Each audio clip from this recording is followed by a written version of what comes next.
live on pubic hair. It's wonderful to think this is happening, and it's with Dr. Cuterus, aka Dr. Tanaya.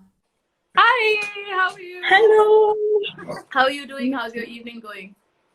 I'm very happy for this. I'm really happy to be doing this with you Yay!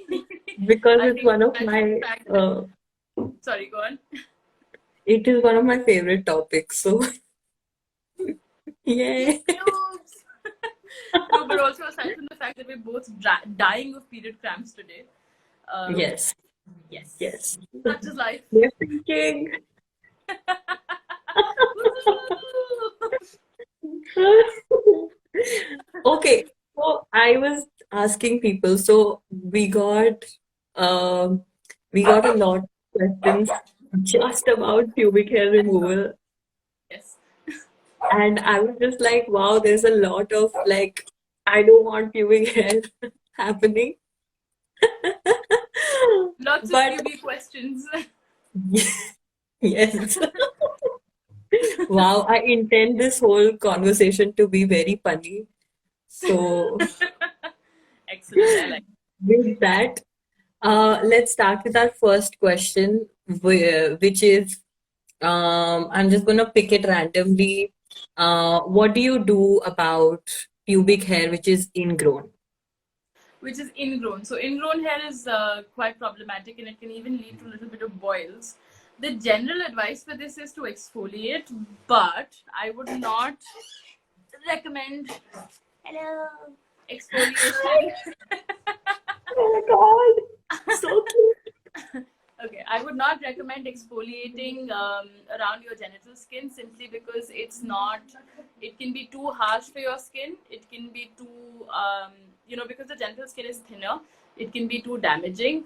I don't recommend this. So, the general advice is that you can use a warm washcloth and just gently Mhm. rub in circles. That can help, like, get the ingrown ends out of the skin, but you can't really prevent them other than making sure you shave in the direction of the hair growth. I'm sorry, this is a very long-winded answer, but yeah, that's what it is. Oh, I didn't know that you were supposed to shave. Wait, I'm confused. Aren't you supposed to shave opposite to the direction of the hair growth?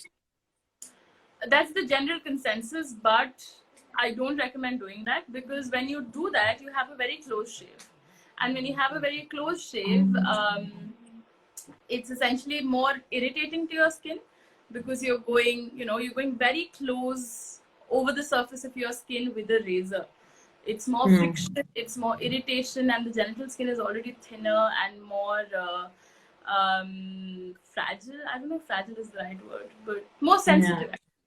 So shaving Hmm. in the direction of the hair growth, which means that since my hair grows like this, when I use a Hmm. razor, I go like this with the razor and not like this. That seems to be very, very Hmm. helpful. That that's quite nice. So another quick question for you is, which method of removing pubic hair at home do you recommend the most and why? I recommend trimming the most. And the reason behind that Trimming is with the that, scissor yes, or trimming with with a a sharp pair of trimmer? scissors or a trimmer, yes, but trimmers are quite expensive as I'm learning now.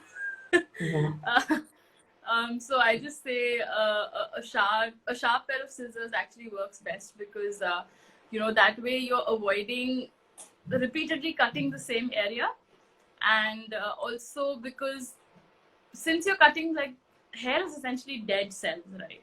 So you're cutting the dead part of the hair. You're not going close to the root. You're not going anywhere in a chemical burny area like you would with hair removal creams and the likes. So I tend to recommend trimming the best. Do you have any opinion on this? Yeah. No, no. I think how I usually go is usually I recommend people like maybe for the area which is like easily accessible, you use the trimmer, but then for the areas which you have difficulty in accessing and the trimmer is too wide for, then you Very just valid. go on the scissor and just like shape it however you want. So that, Very valid. And especially for people with like a longer labia, if you go there with trimmers, your labia could get stuck in the trimmer. And I'm like, I'm thinking about mm, it and I'm cringing. yep. It's probably the same thing what people like, people who have penises talk about, where their penises get stuck in the zipper. Yeah. Ouch. Sorry, it was just a painful thing to say. Now that Wow. I'm realizing. Nice. Yeah, yeah. Okay. So, what is your take on hair removal creams and like, yeah, hair removal creams? Generally, I say a big fat no, simply because there's so chemicals are not a bad thing, but everything is made of chemicals. We are made of chemicals. But having said that, they can have some very strong chemicals that can be very irritating to your skin. Because once again, I'm going to say the same thing I say about 15 times. I will say about 15 times in this live that your genital skin is thinner than the rest of your skin. So, which means whatever you're putting on there is more likely to be absorbed into your body quicker. So you're more likely to get chemical burns and things like that. So it's best to avoid them unless you can find a specifically genital skin made hair removal thing, which I haven't found like a decent one in India so far. So Or even if it says it is for genitals, I don't think people can claim that like truly. exactly, Yeah, yeah. exactly. What about waxing? Again, not something I recommend. Because okay, so for me, when I get my arms waxed, I start bleeding because it's such a Oh, violent process. You're literally ripping every single hair out from the follicle in one quick go. It's a very violent process. It's a very um, physically irritating process. So hmm. definitely not on your genitals. Not something I do go for. And another thing with waxing is that what it does is because it rips out the hair from the follicles. Your follicles are left open and raw for a while. Because of this, it means that essentially what is supposed to be like this has become like this. And Yeah, it's difficult to stuff rubbish in this hole. But if you try to stuff rubbish in this hole, it's very easy. And we sweat a lot in our genital area and things like that. So you're likely to get more pimples, ingrown hair. It's easier to get a bigger pore blocked, like an open pore blocked as opposed to a smaller, tighter pore. And that's why I don't really recommend waxing unless you're getting it done by somebody who has a lot of experience. I also wanted to quickly talk about like pubic lice, but then yeah, like what's the way to kind of cure pubic lice? Is it something which is easily like, is it okay? My question here is that do pubic lice only happen when you have like longer pubes, or does it happen if you have like shaved or trimmed also? So it doesn't matter the length of your pubic hair. You can have pubic lice. It's a sexually transmitted infection by itself, Yeah, by definition, and you can catch it anywhere. Like one of the most unrealistic scenarios is getting an STI from the toilet seat, but pubic lice is probably the only legitimate thing you could possibly get from a toilet seat that way. And it's best to practice safe sex practices. It's best to be aware of your partners or whoever you're engaging with, their sexual practices, to make sure you're not getting pubic lice yourself. And in case you're getting that, you need to speak to a doctor who can recommend some medications that are intended to kill parasites. And that is yeah, the only way to get rid of pubic lice. You can put all the neem ka tel you want, you can scratch yourself to glory, and it's not going to do anything unless you get the actual medications, because these lice also lay eggs, which means they yeah, keep breeding, and nobody yeah, wants that. yeah. Oh gosh, yeah. Okay, so on an average, how often should a person groom their hair, or how often do people need to groom it down there? How about you tell me your answer for this, and I'm going to see how it compares with a medic versus a sex educator's answer. Oh, you're putting me on the spot. Oh no, I not usually not like in a comparative way, no, but no, like no. a general learning way. No, no, definitely. So I usually go with like your comfort, your body, your choice kind of a thing.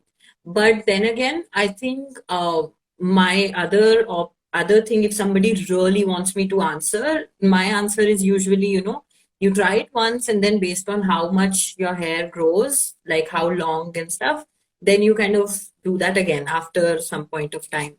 So it could be like once in a month for somebody, it could be once in a 2 weeks for somebody. It really, really depends.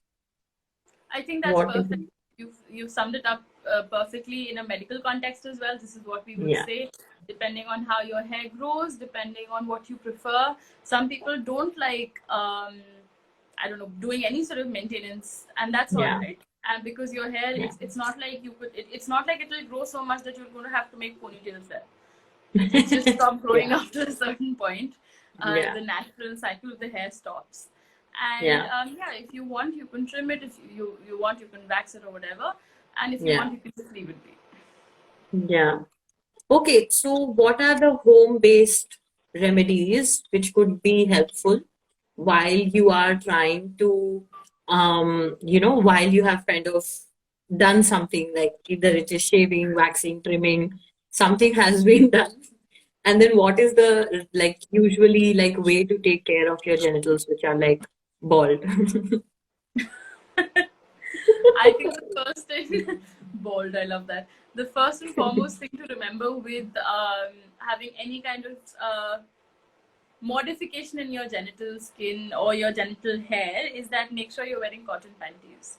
This is the most important thing to do because what synthetic fabrics do is that they hold a lot of moisture inside. So Hmm. you're already not having the hair that normally. So okay, let me get a little bit of physics in here. Should I? Okay, let's Sure. do this. Okay, so for example, if you just have this much skin and you have a lot of sweat on this much skin, it's going to be, say you have 5 droplets of sweat on this much skin versus you have 5 droplets of sweat on this much skin plus 3 strands of hair. So that Hmm. means that the same amount of sweat is distributed in a larger area, and that's what pubes do. They reduce the moisture this way. Um, and that's why if you're not having any pubes, it's more likely that the moisture is going to collect there. Then you put on synthetic underwear on top, which doesn't allow your skin to breathe, doesn't allow the moisture to drain off, sorry, not drain off but dry off. um, you're making it more difficult for your skin to feel happy essentially. So cotton panties. Some people also prefer just gently trimming, like I've already talked about trimming, but also gently using a warm washcloth every once in a while on their genitals so that, and not rubbing, just putting it on there so that the hair becomes a little bit softer. If it's growing inside, it can pop out easily. The skin Hmm. is softer, so it's not so resistant to the ingrown hair and things like that. But aside from that, there's not much one can really do, to be honest, aside from very basic Yeah. genital Yeah. hygiene practices. Okay. One question for me is, what do you think about laser? Because somebody has said, does laser affect my reproductive system? And usually I would just be like, no, it doesn't, because of course, but then again, I understand where they might be coming from because something like laser is a bit, it goes inside the skin and like, why don't you tell a bit about that? So lasers work as very low beams of energy. I don't want to get very technical about it. Yes, also it's okay to Hmm. wear panties all together at night if you have shaved yourself. It's perfectly all right. What Hmm. lasers tend to do is imagine very tiny fires that just burn the hair and the hair follicle. That's what lasers do. Because they're so Hmm. focused on only burning the parts of the hair that are darker colored, it doesn't mean it's going to affect the rest of your skin. The rest of the skin is lighter Hmm. colored than hair, right? And that's why Hmm. lasers are perfectly all right as long as once again you're getting it done by somebody who has a basic, a little bit of Qualified fun for it. experience. Yeah, it's not like you're walking into a neighborhood clinic and being like, ah, I'm cool, I get laser, no idea who this person is, no idea what they've done. I mean, don't Yeah. do that. But Yeah. aside from that, lasers are fine. They're not going to harm your body in the long run. There's lots of research to suggest that they're perfectly alright to use, also on your genitals, but just make sure you're getting it done by somebody who has a little bit of experience, because after you get your laser done, you're not supposed to put any water on there or any sunlight on there for 24 hours. I mean, I'm not suggesting you go and tan your vulva in the sun, but not putting water over there can be a little bit of a little bit of a problem for 24 hours. So just make sure you're Yeah. getting it done by somebody who's comfortable with it, and that's all. Yeah. Okay. Cool. And when one of the questions which came was a lot of times we know that the skin around our genitals is much more darker.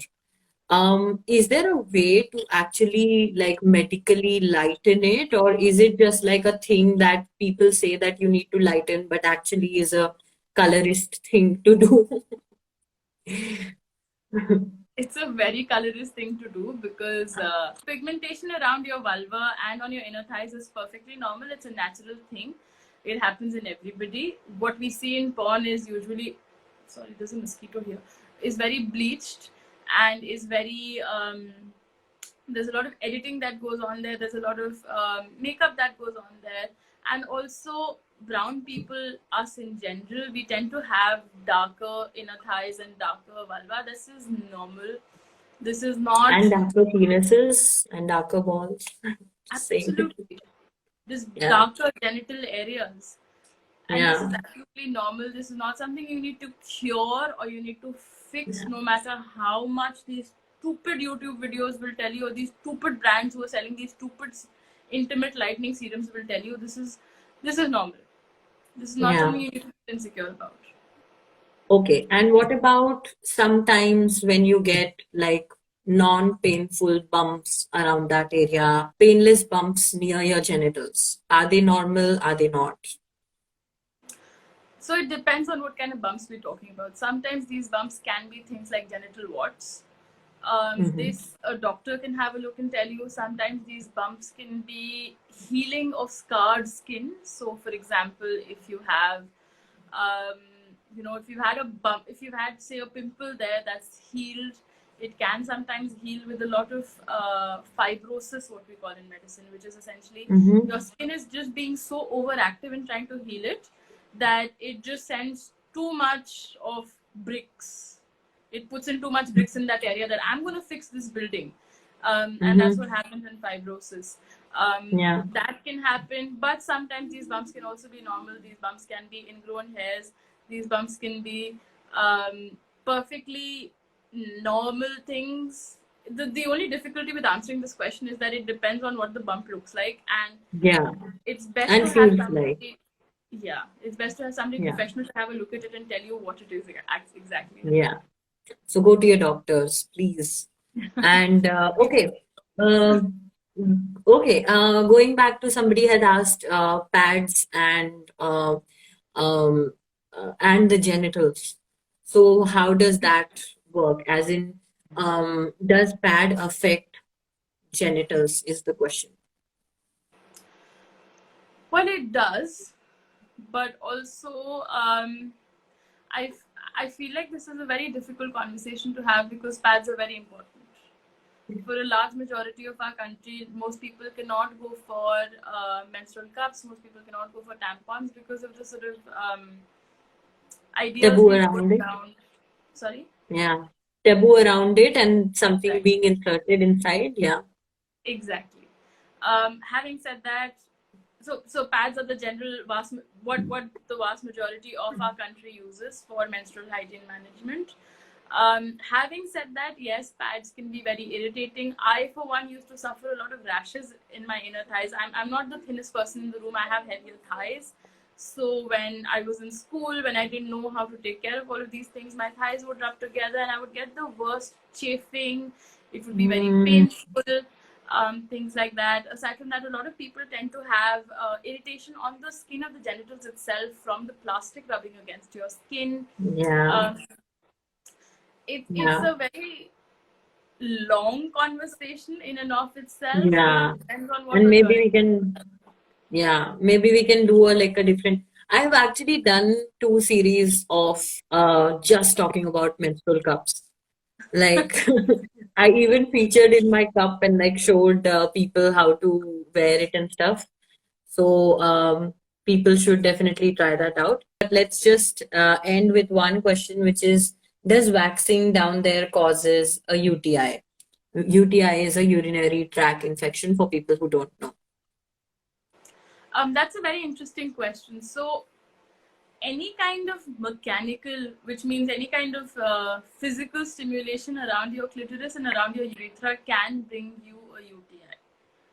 I've Mhm. never heard of somebody having a UTI after a wax, but technically, if I think about it logically, it makes sense to me. What happens in a Mhm. UTI is that you're bringing in bacteria from the outside, and because Mhm. our urethra, which is the little pipe that connects our bladder, which is Yeah. where we put our pee, to the outside world, is Mhm. very short in vulva owners. So if you're if you're creating a situation where there's more bacteria around there, there is very likely going to be a situation where that bacteria can go inside your bladder. Hmm. Yeah. So logically, yes, it makes sense, but I've never actually had anybody who has come to my clinic with a UTI from Yeah. vaccine. Yeah. Cool. Great. Cool. So I am so happy that you were able to join, and I am so happy to also see so many of you asking her questions, but at the same time, I have a very protective feeling towards her. So please don't harass people who are trying to really, Same. yeah. Please don't try to harass people who are really trying to make a difference. It's already very hard for us to, talk about things in a normal way. And I'm sure I can speak for you also when I'm saying this. These are not something that you learn growing up, or like these are some things that you have to, like, learn to be comfortable with. So when we are trying to do that, please try to stay respectful, and we will be there. We are very happy to help out, but at the same time, a basic amount of humanity towards each other is really important. And yeah, thank you so much for joining in. Do you have to say something in the end? Um, Everything that you said times two. And Ditto. thank you so much for having me. This is a conversation that a lot of people want to have. This is a conversation that tends to bring up a lot of questions for a lot of people. So I'm glad we had this talk, and I hope some people found this useful. And Yeah. yeah, Cool. Thank you, everybody, for joining. Thank you, Dr. Tanaya, and see you soon. Take bye. care. Bye. Yeah.